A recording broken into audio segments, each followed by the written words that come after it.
Migrasi ke Prabowo makin besar pasca debat ketiga. Yang pertama tadi juga pas di break kita sempat bilang ya bahwa di kami tuh kami kaget.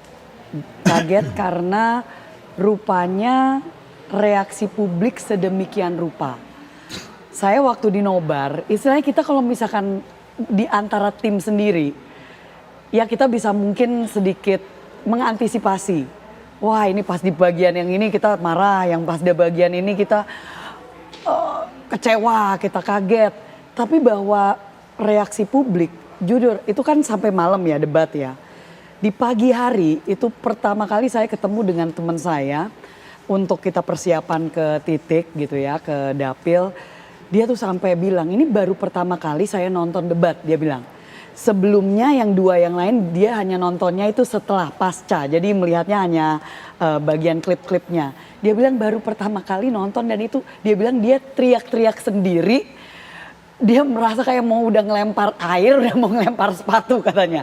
Saya bilang ini baru dari satu orang. Tiba-tiba setelah itu seharian sampai malam saya sampai dikirimin orang ada yang mengirimkan video yaitu tadi tiba-tiba ada yang nangis. Bahkan dia menyatakan dirinya secara terbuka pendukung dari paslon lain. Tapi nangis karena kok bisa sejahat itu terhadap Pak Prabowo.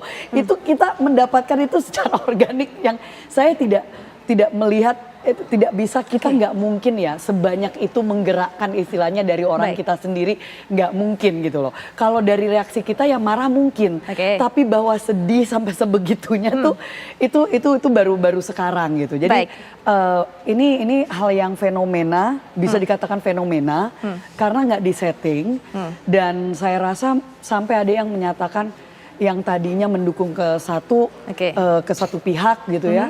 Tetapi sekeluarga akhirnya pindah hanya karena dari debat semalam. Padahal di antara 3 debat sebenarnya yang nonton debat malam itu jumlahnya paling sedikit di antara semua debat.